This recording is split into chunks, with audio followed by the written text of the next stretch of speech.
City of Clear Lake Shores City Council regular meeting, October 19th, 2021 at 6:30. All the council members are present except for Alex Scanlon. We do have a quorum, so item 2, pledge allegiance to the flag of the United States of America and to the Texas flag.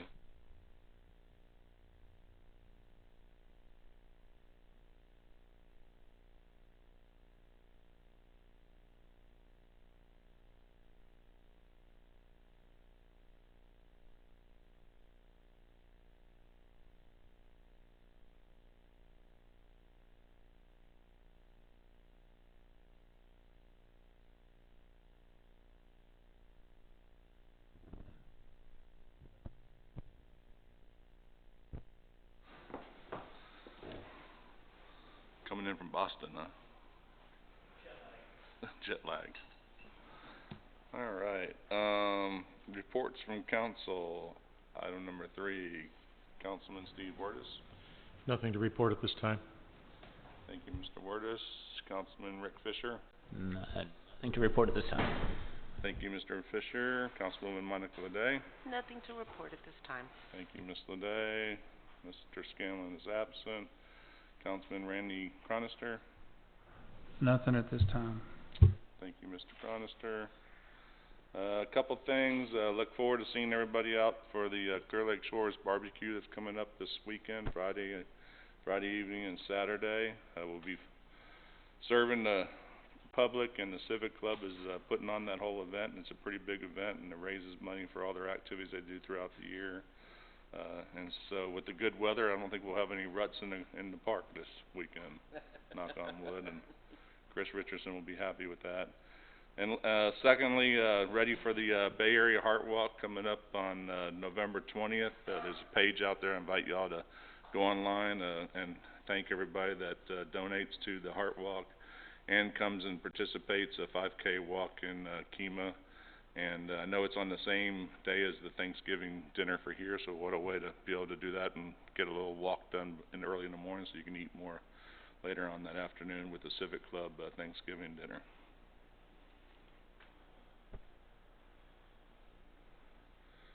All right, next is staff reports. Police Department Chief Keel. Thank you, Mayor, Council, citizens. I don't have anything to report, but I do want to let you know that we are moving closer to the goal of getting all the information to the council for looking at the fleet and replacement of fleet. I hope to have that on the agenda for next council meeting. Any questions? All right, thanks, Chief.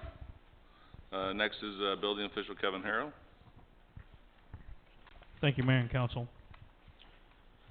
Since our last meeting, I've issued 17 permits. One permit is for a new home at 307 Clear Lake Road. I'm currently reviewing, I currently have 7 new homes being constructed right now. I'm currently reviewing 4 homes right now. The unsafe structure at 418 Oak, I spoke to the demolition contractor today. He is looking to start Monday, hopefully finishing by Wednesday of next week. 922 Elm, with their scheduling, they had to push it back a little bit. They're looking to start no later than November 1st. Shouldn't take more than a day or 2 to take it down. New construction, commercial. Still reviewing the car wash drawings. Still waiting on some other plans from the architect. Galveston Brewing Company, they did start. I'm sure you've noticed. They closed in the patio or the front entry there. They also have started removing the plumbing and electric, and hopefully we'll be doing the rough end very soon. Code enforcement, I have 2 cases currently. One is still a junked vehicle, the boat, waiting for a judge's decision, and the other is high grass and weeds. And that's all I have. If you have any questions.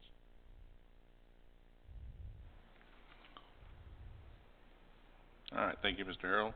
Next is Clear Lake Shores Kemah Volunteer Fire Department. The Chief Rob Saniga is not here, so you had to go take a class, just a top level synopsis. Average response is 5 minutes. They had 30 fire incidents and 31 first responder, and then the average turnout was 1 minute and 19 seconds. ESB did approve their proposed budget of $760K for the year, fiscal year 22. And other than that, everything else seems pretty straightforward on everything that's going on in the ESB. Next is Galveston County Health District, Amy Weber, and she is not present. And then next is Mr. Brent Spear, City Administrator. In holding with keeping this meeting moving in a positive direction, you have my written report. Highlights: we did complete storm cleanup, and that was under the estimated quote by the vendor, so saved some money there. I was happy to report. Anticipate starting on Lowell Brown Fishing Pier this month, and we're running out of the month, so we've got calls in to get that confirmed. But as you've seen, there's equipment on site. With Texas Parks and Wildlife grant for Shell Bottom Park, the first revision of drawings have been sent back to the engineering company so they can update, and I anticipate getting those within the next week or two as another next review moves forward. We'll get moving on the modules at the entrance tomorrow, as Plaza 10 made a decision to have those removed since they are dead. And I believe the rest of this is pretty self-explanatory. I did attend the TML conference on October 7th, and it was very well attended. It was TML is Texas Municipal League, and that's primarily made up of cities and towns throughout Texas, elected officials, appointed officials, police and fire, anyone involved in municipal government that can represent a city is there. So you have committee members and so forth. They provide a good summary of legislation changes, best practices, because sometimes that does change, and it's just neat to hear and see what other cities are doing around the state and how they've dealt with challenges, particularly over the last 2 years with COVID. So I think we fared pretty well ourselves. And coming up in November, there is a Texas Economic Development Council workshop. I'm planning on going. It's a requirement that I go every 2 years to meet the requirements set by the state. I believe I'm going to have either 1 or 2 people from EDC also attend. That's just a day-long workshop up at Hobby, so it's not very far. Finally, we are addressing some drainage issues that are in the center of Town Center, primarily off of Captain's Corner and the corner basically with Soul Freak and Craven Boat Building. I do have a quote, and I'm probably going to list them to start the work to do a topographic survey of that area so we can move forward and then start planning for some additional stormwater structures in that area. There are some concerns. What makes sense and looks like you could just go to in my initial review probably isn't going to be able to happen because there's a lot of stuff that's under the ground that I'm unaware of. And so fortunately, Cobb Finley and the engineers that continue to work there are familiar with the project because they worked on it, and so they understand the subtle nuances that we have to work with. So we'll get that topographic survey. It's $3,500. Get that done, and then we'll have good data, and we can make better decisions. If you have any questions.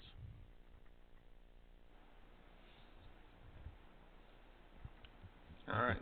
Thank you, Mr. Spear. Next is items 5, committee reports. Parks and Pool, not present. They did not have a meeting. Okay. Roads and Drainage, Mr. Sowry. Thanks, Kurt, and Council.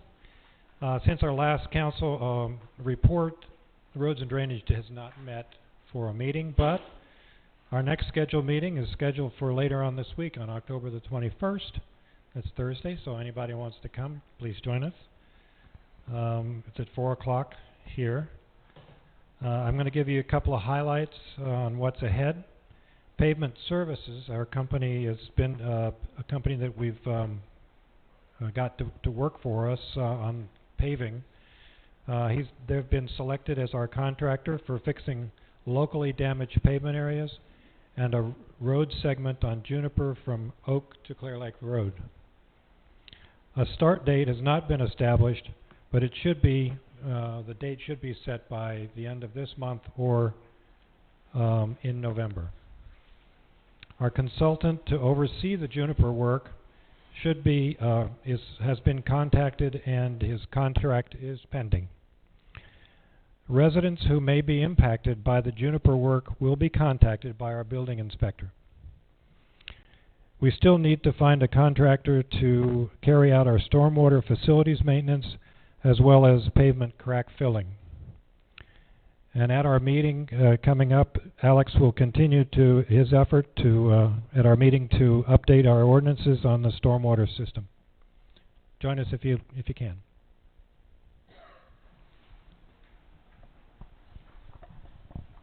Thank you, Mr. Sowery. All right, Zoning Board of Adjustments, Mr. Michalski. Good evening, Mayor and Council. The last meeting for Zoning Board of Adjustments was September 20th. There was a request for minimum yards at 242 Oak. Hardship was not determined, and that was denied. There will be a meeting, training tomorrow evening with the city attorney for those members to be updated on new laws and legislature from Texas, so to keep us up to date. There is no update for planning and zoning. Thank you. Any questions? All right, thank you. Thank you. And water compliance. All right. Next is Civic Club activities and report.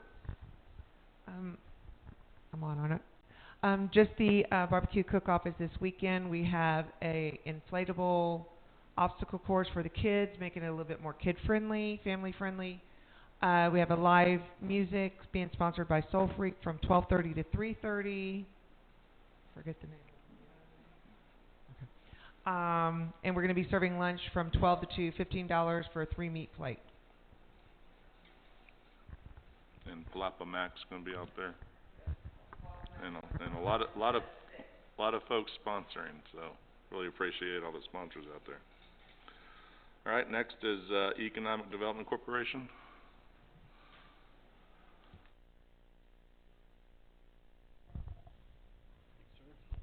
Mayor, Council. The EDC continues to trend well with cash flow, which wasn't necessarily the case a few months ago, which is good, because it looks like we're going to be looking at potential tree replacement, which is on the agenda for Thursday. Our meeting is this coming Thursday instead of Tuesday, like it normally is. Tree. So I think we are going to want to get ahead on that. So I think there's going to be a lot of discussion this coming Thursday on getting plans and figure out what we're going to do, even if we can't plant them for a while. Also, you mentioned the breweries moving along. They hope to have production up and running by Q1 and potentially have grand opening with their tap room by midsummer. And that's pretty conservative. They hope to beat that, but with supply chain issues on equipment and stuff, you just never know these days. And one of the other topics of discussion for Thursday's meeting is parking. I have a meeting with the Walker Parking Consultants again, and they're going to work on a proposal to look at our existing parking, figure out some short-term solutions, long-term solutions, and then ultimately figure out what our very long-term permanent solution is. So I think that's going to be in phases and with different proposals, but I'm going to speak to them Thursday and hopefully have information by Thursday's meeting. If not, I'll get moved to November. Any questions? Thanks, Johnny. And Galveston Bay Brewing is going to be out there giving some samples That's right. of beer out there at the barbecue. I think they said that they were going to. That should have been your... Okay. That should have been your very first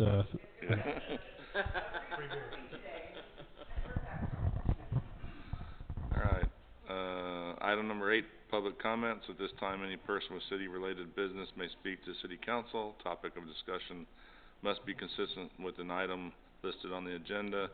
In compliance with the Texas Open Meetings Act, city council may deliberate. Comments from the public should be limited to a maximum of 3 minutes per individual. So anybody would like to talk at this time?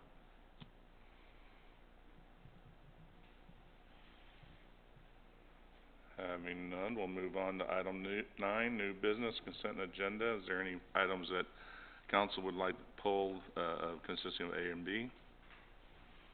Having none, is there any objection to approving consent agenda from council? Having none, consent agenda is accepted as is.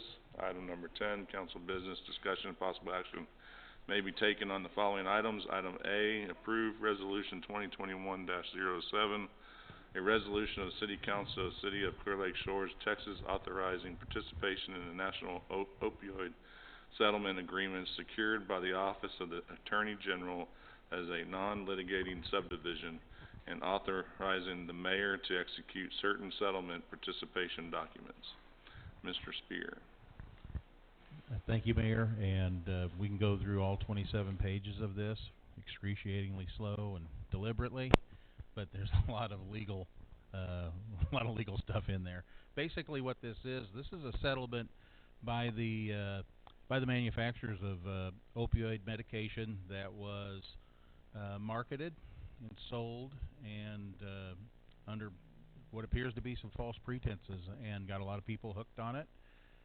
Killed a lot of people through addiction, and ruined a lot of lives. And I've spoken to prior Chief Cook because I knew this was coming down, and he advised we didn't have any litigation against the manufacturer. Chief Keels also confirmed that. Some of the larger cities that saw and have their own EMS having to deal with opioid addiction sought out to sue the manufacturers because they were seeing it with such reckless abandon. And there's a cost to associating with dealing with those with people of addiction that are under opioid addiction protocol. One of them is that you have to administer some medication to them, and it's not inexpensive, and it was causing a lot of high costs for these cities. We're not in that predicament. So we've been listed as a non-pending litigation participant. All the political subdivision / cities that meet that criteria are potentially part of this settlement. Some have chosen to continue on and sue the manufacturer on their own, and the manufacturer has come up with the approval of those at the state level and probably with the federal level oversight to just go ahead and pay out cities. What this does, basically, it's about I want to say $6,600, maybe a little more, $6,682. But basically, that just says that we're settling with them. We're not taking them to court. We don't have anything pending. We don't anticipate anything be pending with it. And it doesn't preclude anyone within our city that resides here, does business here, of doing their own litigation if they're so inclined or already involved. So I would recommend approval of this resolution, and Olson & Olson, our legal counsel, also weighed in and sent a letter that is in your packet. I hope you had a chance to read that explains it.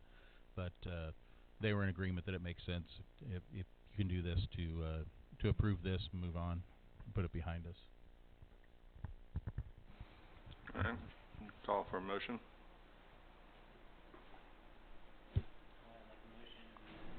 There we go. Make a motion to approve resolution 2021-07. Second. Motion by Mr. Fisher, second by Mr. Cronister. Any further discussion?